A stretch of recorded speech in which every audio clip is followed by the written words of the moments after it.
Здравейте!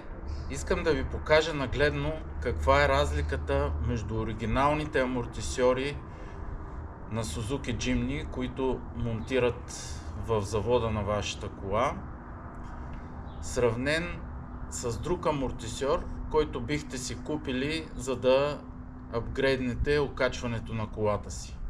Като габаритни размери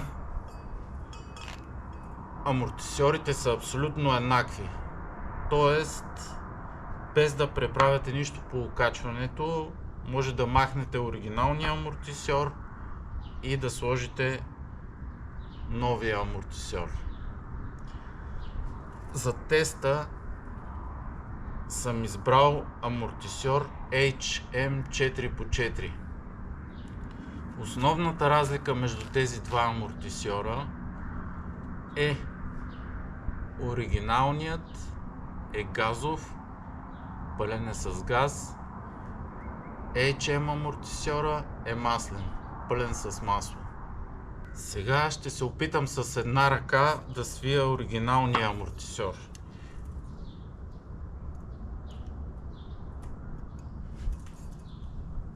И го пускам да се разгъне.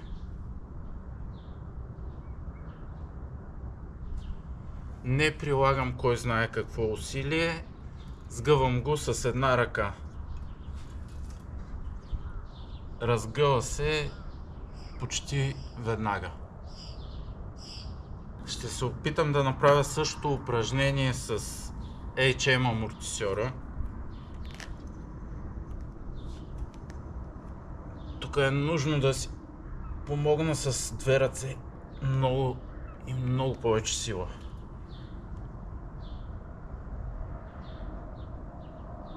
Разгъва се значително по-бавно от оригиналния.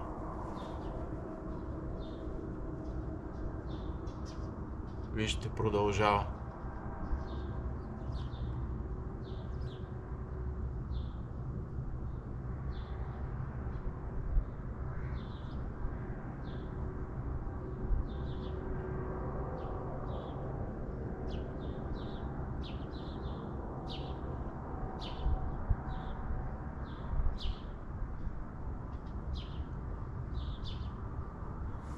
За да се сгъне, прилагам много по-голяма сила.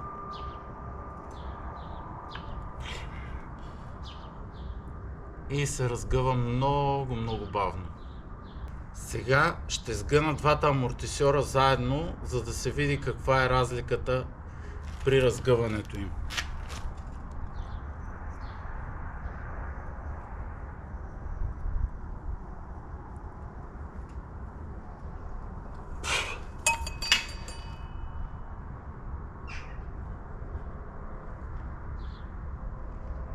Готово, оригиналният се разгъна вече, докато HM продължава бавно да се разгъва.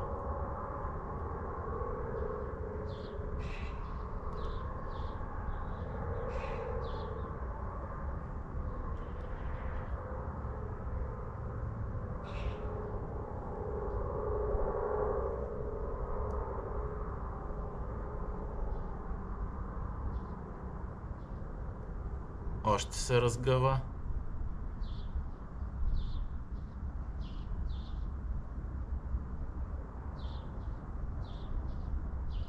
И готово. Правенето на заключение въз основа на този тест ще оставя на вас. Ще ми е интересно да прочета в коментарите какво мислите. Това е за днес. До нови срещи!